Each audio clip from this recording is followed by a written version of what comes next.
there are three suggestions coming from us here, no? Coming Okay. from the Spill the Tea. Kasi ito inaral naman natin, pinag-anuhan natin. We're trying! Oo. Coming from us, no, na nakikita, pinapanood tong mga to. What we are Mm, seeing here is, okay, we're up for the amendment and sabi nga pa ulit-ulit namin kanina, it's not just about the age.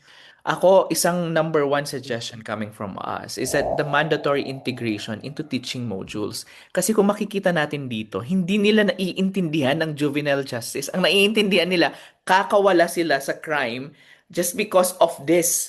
They're mm. weaponizing the law for them to get away, no, sa crime nila. Oo, Hindi oo, pwede 'yon. Kailangang ipaintindi sa kanila. Hindi oo. rin pwede na ang government officials natin ay nandun sa part na sinisita at sinasabi publicly na ang juvenile justice ay way ng mga bata. No, Mm-mm. integrate that. Teach the students that when you do crime, you will Mm, suffer. You will pay for it. mm-mm. Kailangan iyan yung itatak natin sa utak ng mga bata. Okay. So, yan yon. Yung suggestion natin is dapat may legal literacy modules na. And Yes. we can start as young as grade 4. Correct. Wag na, kasi nga, di ba, we're talking of children. Kaya nga, So, ba't kasi nawawala ang values education, di ba? yung basic na pag-determine ng what is good, what is bad, what is right, what is wrong. And then Mm. siguro, let's start with those who are in grade 4 now. Para dun naman sa iba, mag-catch up tayo. I think pati parents kailangan din ma-remind. Which goes to your number two. Which is number 2, strictly enforcing parental and adult liability. Mm. Kasi, syempre, hindi naman bata ang may-ari ng firearms, ha?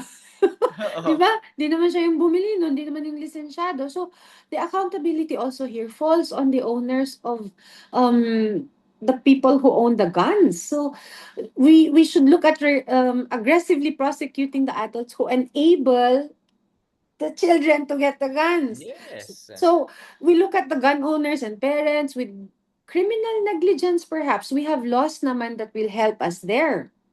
Ang And then problem lose, ata walang ano, 'di ba? Walang maikaso. yun Yun yung yung sabi. Na hindi ko sabi ni maintindihan. So, may secretary. loophole na naman tayo sa batas natin? Oh, kasi parang iniisip nila, so ano ang pwede nating ikaso dun kay auntie, yung Wala may-ari daw eh. ng Glock? Sabi administrative lang daw. Kaso, yun lang? Eh, hindi ba dahil sa negligence mo, kaya nakuha nung bata yung gun, dalawang magazine, at nagpaputok?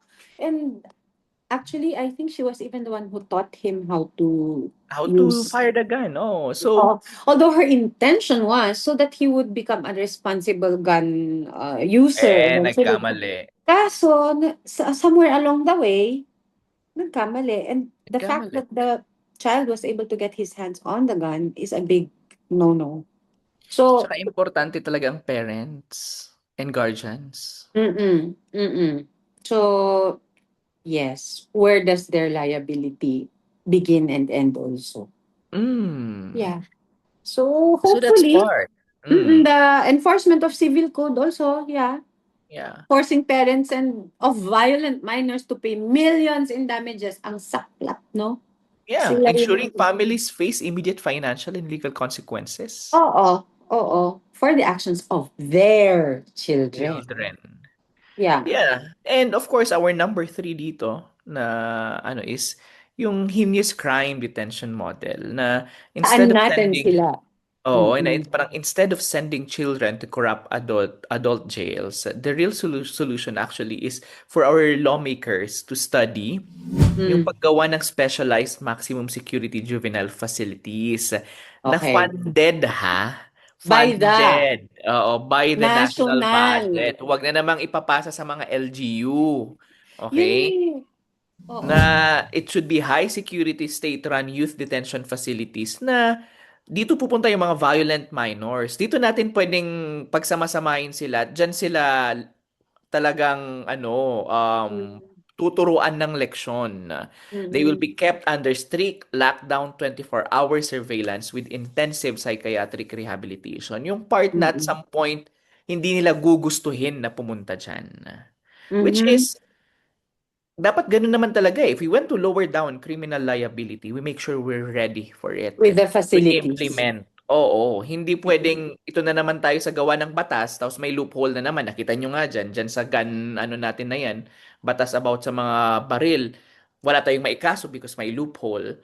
Mm, Dahil tayo lagi reactive. Magre-react tayo. Kunyari, may call ngayon dito sa age mm, liability. Yan mm, lang ifo-focus natin. mm, So, ito yung mga pwede, no? I mean, our lawmakers may be they're better. We've elected them to be there, mm. but it's also good for them to like listen to suggestions like this.